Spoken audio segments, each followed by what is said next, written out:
Familia, muy buenas noches, bienvenidos. Nos encontramos en Médicos y Comunidad, el programa dedicado a la salud.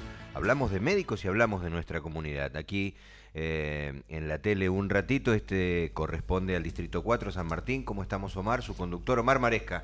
¿Cómo te va, Raúl? ¿Cómo estás, Omar? ¿Bien? Muy bien. Bueno, bienvenido. Allí hay un teléfono, sepan que pueden ubicarnos, nuestro canal de YouTube es precisamente Médicos y Comunidad, ante alguna duda, algún repaso que no hayan podido ver o alguien les pasó el dato, y hay un teléfono con líneas rotativas y una línea de WhatsApp también para dar curso a las preguntas que tengan. Más que interesante la propuesta de hoy, quien no puede reflejarse en tiempos tan convulsionados, ¿no? Cómo respondemos frente a algunas situaciones. Nos acompaña un médico psiquiatra, es el doctor Augusto Schiavone. Él es jefe de servicio de salud mental del Hospital Eva Perón de San Martín. Augusto, buenas noches, bienvenido. Igualmente, buenas noches. Muchas gracias. Un gusto tenerte, Augusto.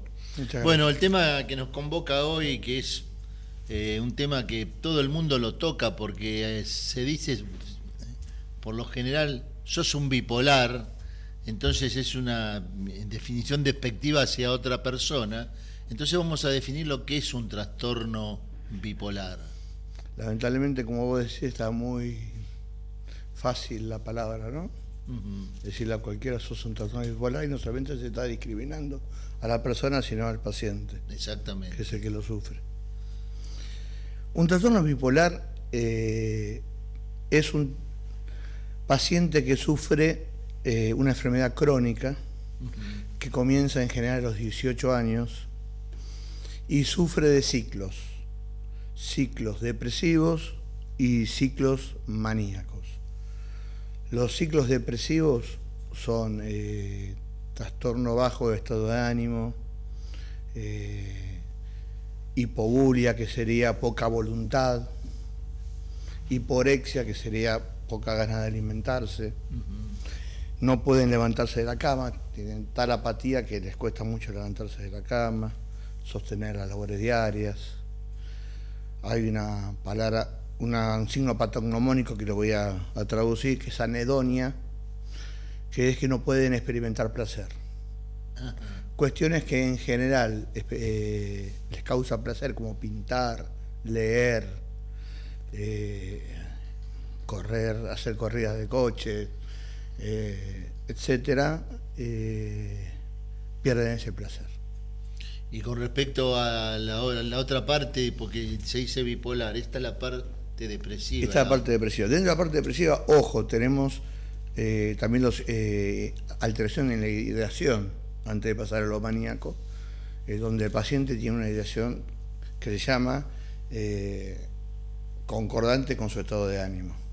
Ajá. O sea, tiene ideas de ruina, de que no sirven para nada, ideas melancólicas, ideas de muerte, ideas suicidas, plan suicida. Tiene plan suicida. Y suicidio consumado. Ajá. O sea que hay que tener en cuenta. Es como toda una cadena, ¿no? Sí. Desde la idea hasta el plan, hasta la consumación, que puede ser fallida o puede ser convertida, ¿no? Y el otro polo sería el polo maníaco. El polo maníaco sería todo lo contrario a lo que estuvimos diciendo. Es un paciente que está totalmente alegre, feliz. Es un paciente que, al contrario de la depresión, que no pueden dormir, son pacientes que no necesitan dormir, son pacientes que pueden dormir 2 o 3 horas, o a veces 1 o a veces nada, y al otro día estar hiperactivo. Hay un síntoma patognomónico quiere decir un síntoma específico de la enfermedad, que se llama paraprosexia. ¿Qué quiere decir? Todos tenemos dos tipos de atención. Una atención voluntaria, que es la que yo te presto a vos cuando me haces las preguntas, y una atención espontánea, que es lo que yo escucho a mi alrededor, los ruidos que están haciendo por acá, por allá. La paraprosexia del maníaco es que está atento a todo, puede prestar atención a lo que estoy hablando contigo, escuchándote a vos, y del mismo modo lo que está pasando alrededor. Una prueba que hacemos es tirar un mínimo virómetro, un pequeño ruidito, y ya está mirando para el costado. Ah, mira vos. Y aparte puede sostener conversaciones con 1 o 2 o 3 personas a la vez. Son pacientes de una gran producción sexual, contra la depresión, que tienen apatía sexual. Justamente cuando hablé de la anedonia, falta de placer, incluye lo sexual. En cambio, los maníacos tienen maratones sexuales, como maratones laborales, pueden hacer muchas cosas a la vez. El paciente maníaco justamente no quiere tomar la medicación porque cuando está normal se siente depresivo. Ah, mira vos. O sea, pero dentro de ese trastorno, sí, ¿predomina una u otra fase? ¿Se alternan? ¿Cómo es? No. Primero, hay dos tipos de trastornos bipolares, lo que nosotros llamamos espectro bipolar, en realidad. Porque hay una enfermedad que se llama ciclotimia, donde prepondera la distimia, que es un episodio depresivo leve, pero crónico en el tiempo. Es como un trastorno ya de la personalidad. Están siempre levemente depresivos. Y un trastorno hipomaníaco, que quiere decir con los mismos síntomas de la manía, atenuados, pero que mantienen los lazos sociales y laborales. Cuestiones que no mantienen los maníacos. Esos pacientes son los que no se internan. En cambio, los bipolares son los que se entienden, se internan directamente, porque son peligrosos para sí y para terceros. ¿Es frecuente el trastorno bipolar? Es la enfermedad psiquiátrica más frecuente que hay. Uno piensa que la enfermedad más frecuente es la esquizofrenia, porque es la que más conoce. Sí.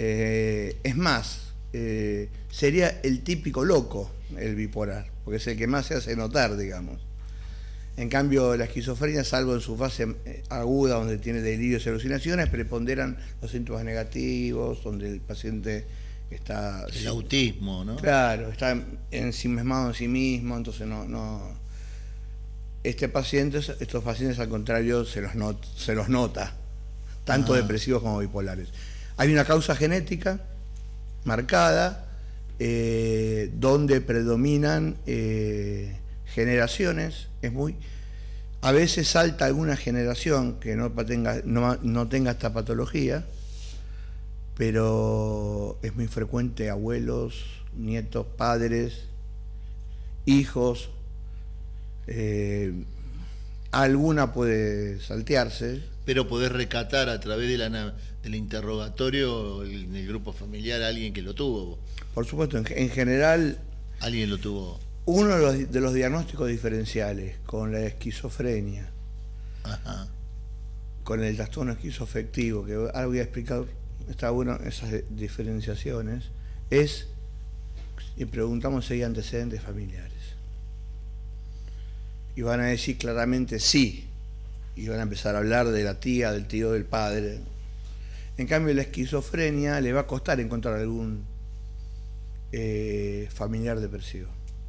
Claro. La esquizofrenia es el 0.7% de la población. Y esto es más el 2% de la población. Cerca del 3 está. Cerca del 3. Claro que es muy frecuente. Es muy frecuente. Y por eso digo que uno de los síntomas diferenciales que uno pregunta siempre es si hay antecedentes familiares. Cuando hay antecedentes familiares, ya nosotros nos vamos orientando hacia el trastorno bipolar. El trastorno bipolar, más allá, y aparte de la manía, tiene también un delirio congruente con el estado de ánimo, que es la megalomanía. El paciente se puede creer Dios, puede creerse hacer cualquier cosa, se siente muy importante. Todo lo contrario a la ideación congruente con el estado de ánimo del depresivo. Pero hay otro tipo de manía, que es la manía con síntomas psicóticos, que es los estados de ánimo, estos que mencioné recién, pero agregados con delirio de persecución, paranoides, están perspicaces, son de no confiar. Esos síntomas muchas veces se confunden con la esquizofrenia. Por eso que uno de la forma de diferenciarlos es preguntar por antecedentes familiares. Y otra de las formas es que preponderan los síntomas del ánimo sobre los síntomas psicóticos. En cambio, la esquizofrenia prepondera los síntomas psicóticos sobre los síntomas del ánimo y es muy poco frecuente encontrar genéticamente pacientes esquizofrénicos con respecto a los bipolares. Bueno, vamos a ir a una pausa y después de la pausa continuamos. Me parece muy interesante. ¿Cómo no? No es un tema a veces fácil de explicarlo. Has hecho una traducción muy buena. Espero que estés entendido. De lo técnico a la comunidad. Así que Raúl, vamos. Ahora sí, hemos bajado la posibilidad de que lo entienda la gente. He explicado temas técnicos claro. Y los he traducido para la gente. Bueno, esa es la idea, porque vos arrancaste diciendo cuántas veces decimos, bueno, pero vos sos bipolar. ¿Qué estamos diciendo con eso? Claro, exactamente. ¿No? Bueno, seguimos con Augusto después de una pausa, ¿puede ser? Seguimos. Un médico psiquiatra que nos está acompañando en el programa, en el espacio del día de hoy. Ya venimos.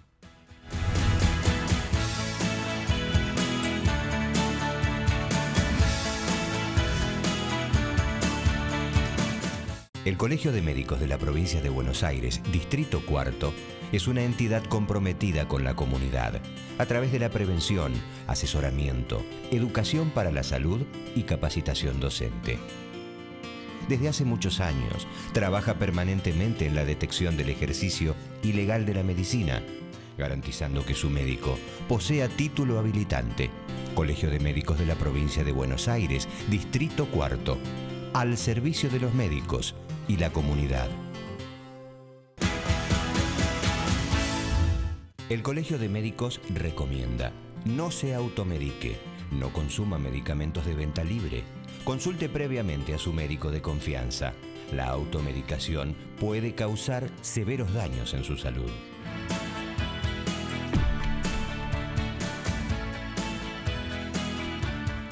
Muy bien, retomamos segundo y último bloque, aunque seguramente con Omar, sin mirarnos, nos damos cuenta que nos va a quedar corto el programa, lo hemos de volver a invitar. Hablamos de este médico psiquiatra, el doctor Augusto Schiavone. Él es jefe de servicio de salud mental del Hospital Eva Perón de San Martín. Sí, seguimos, Augusto, y realmente interesante. Y mi pregunta es, ¿pasás rápidamente de la depresión a la hipomanía en el trastorno bipolar? Hay dos tipos de trastornos, los cicladores rápidos y los cicladores lentos. Ajá. Ciclador rápido quiere decir que pasan, o pueden pasar directamente de un periodo depresivo, o sea, una curva para abajo. Uno puede hacer una línea, digamos, horizontal, ¿no? Para abajo sería la depresión y para arriba sería la manía. Uh-huh. Uno puede pasar directamente de un episodio depresivo a uno maníaco, o de uno depresivo un corto periodo normal, digamos, de eutimia, como se llama. Eu es normal, timia es afecto, eutimia, normal afecto, y después enseguida pasar a un trastorno maníaco. O que pasen meses o años entre las recurrencias de los episodios. Esos serían los cicladores lentos. Uh-huh. Con respecto a la terapéutica, porque hemos hablado, bueno, más o menos del diagnóstico y los síntomas, y el tema es, supongo que cuando esto hace muchos años por ahí lo internarían al paciente, lo dejarían internado mucho tiempo, y ha cambiado el tipo de terapéutica. Esto es fundamental. Siguiendo a Finocchieto, el mejor tratamiento es un buen diagnóstico. Y lamentablemente hasta la década del 80 y parte de la década del 90, lamentablemente, a estos pacientes se los llamaban psicosis maníaco-depresiva y eran tratados como psicóticos. Uh-huh. Se los medicaba con alopidol, con estelacina, etcétera, que son medicamentos antipsicóticos específicamente. Y no respondían. Entonces quedaban 10, 20, 30, 40 años internados toda la vida, donde perdían su familia, su esposa, sus hijos, y morían en los hospicios. Hasta que, bueno, se empezó a pensar, gracias al DSM-4, eso tuvo mucho que ver, que es una clasificación que hicieron los yanquis sobre enfermedades psiquiátricas, y clasificaron distintas enfermedades, y ahí cambiaron el nombre de psicosis maníaco-depresiva a trastorno bipolar, en cambio, y además lo sacaron de la estructura, de una estructura psicótica a un trastorno del estado de ánimo. Más allá que algunos, como dije, tienen síntomas psicóticos. pero se medican con antipsicóticos un poco tiempo, se van y se sigue con los medicamentos habituales. La hipomanía que expliqué antes, en general no se medican, son pacientes que, al contrario, cuando están hipomaníacos son muy productivos, para ellos mismos y para la sociedad. Cuando están distímicos toda su vida, o sea que están acostumbrados a tener una leve depresión que está ya enquistada en su personalidad. Eso es muy difícil de tratar con antidepresivos. En cambio, la hipomanía se maneja muy bien con, nosotros llamamos a los medicamentos antirrecurrentes. Antirrecurrentes. Por ejemplo, tenemos el carbonato de litio, que es el más conocido, que es el glutión, entre las marcas más conocidas. Sí, no digamos marca, digamos carbonato de litio. Tenemos el ácido valproico, tenemos la carbamazepina, la lamotrigina, por lo cual alguna asociación entre epilepsia y bipolar tendría que haber, ¿no? Porque responden en general a medicamentos que se usan para la epilepsia. O sea que por lo que planteaste ahí, yendo al punto de la epilepsia, el epiléptico, ¿tiene predisposición a tener trastornos bipolares? El epiléptico temporal tiene síntomas depresivos, síntomas maníacos y síntomas psiquiátricos. Ajá. El epiléptico temporal, o sea, que tiene en el lóbulo temporal, ¿no? Que sería al costado, para que conozca a la gente, supra la oreja, y esos pacientes tienen síntomas parecidos a los psicóticos y a los trastornos afectivos. Sería la única hasta ahora causa que nosotros encontramos por qué funcionan tanto en la epilepsia como en el trastorno bipolar. Lo que hacen es tratar de lograr una eutimia, lo que antes le conté, tratar de lograr que no haya ni episodios depresivos ni maníacos. O sea, el episodio agudo no se lo trata con esos medicamentos. Esos medicamentos se los tratan, se los dan en episodios normales para que mantenga la normalidad afectiva, digamos, y no tenga los ciclos. Realmente es interesante. Hay una película que no sé si la vieron, Mr. Jones, con Richard Gere, de hace muchos años, que yo se las recomiendo a los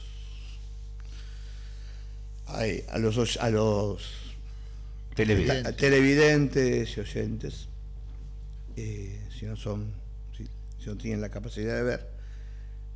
Dado que marca muy bien la enfermedad y marca muy bien lo que hace un paciente bipolar, que es tirar los medicamentos, no tomarlos, porque les gusta estar maníaco. Claro, el maníaco le gusta estar maníaco. Exactamente. Se siente bárbaro. El depresivo quiere salir. El maníaco se siente bárbaro. Claro, o sea que la terapéutica, podés decir que en algún caso hasta no dan terapéutica. Es con tiempo hasta que puedan comprender. Yo tenía una paciente que me ha agradecido haberla internado muchos años y haberle hecho entender que ella tenía una patología. Después de 10 o 15 años, la paciente anda bárbara, hace 20 años que no se interna, y me agradece todavía día a día que yo la he diagnosticado y la he internado, cosa que ella me criticaba y me llamaba el carnicero. Y agradece al carnicero, la verdad que fue carnicero, porque dice que ahora le da una calidad de vida que ella nunca tuvo. Claro, lo que pasa es que obviamente a nadie le gusta hacer una internación y significa por un periodo prolongado, ¿no? A veces. Sí, en general nosotros tratamos de hacer actualmente lo que se llamaba el SAC, que sería atención, la sala de autocuidados. Claro, rápida, ¿no? Que el paciente pueda salir rápido. Los pacientes que manejo tienen un periodo entre 15 y un mes de internación, 15 días y un mes de internación. Sacarlo del periodo agudo y el periodo ya, una vez que salió el periodo agudo y crónico, tratarlo ambulatoriamente. ¿Y cómo actúan las drogas sobre el paciente que tiene un trastorno bipolar?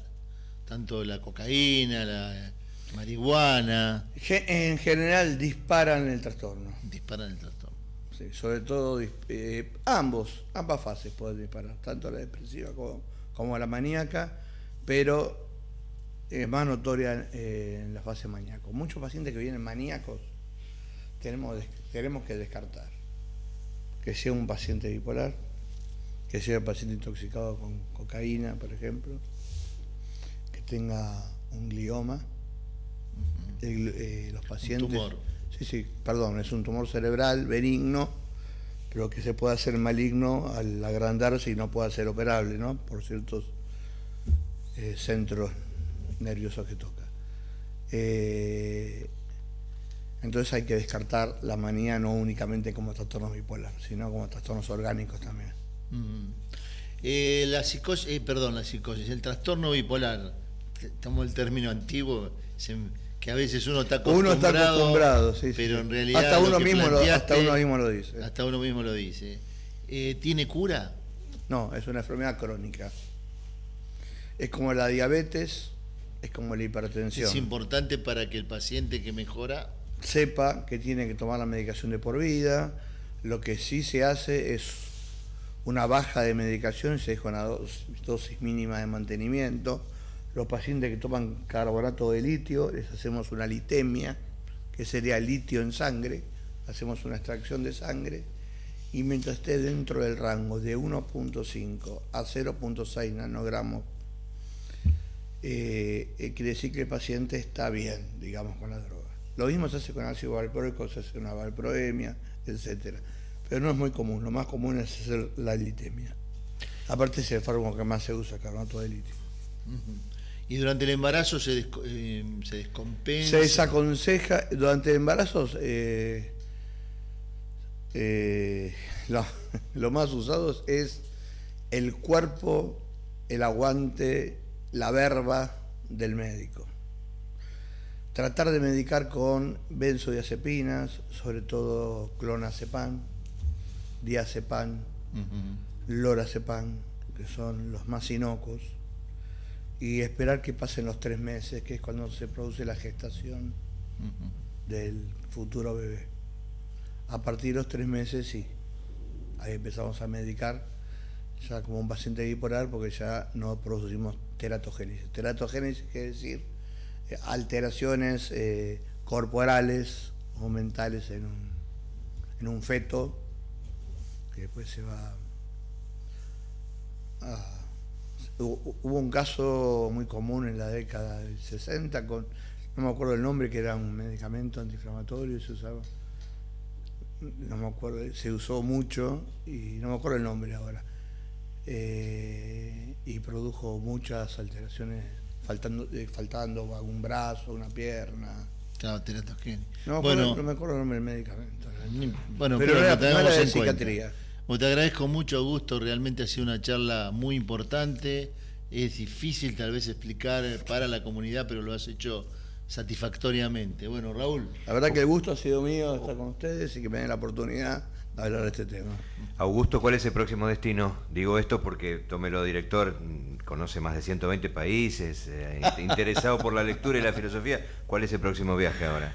Mi próximo viaje pactado, que ya lo conozco del 2000, porque yo acá junto ser hincha de Boca, yo he ido a Tokio ya te quiero, en el 2001 con Real Madrid, ya no lo pude hacer.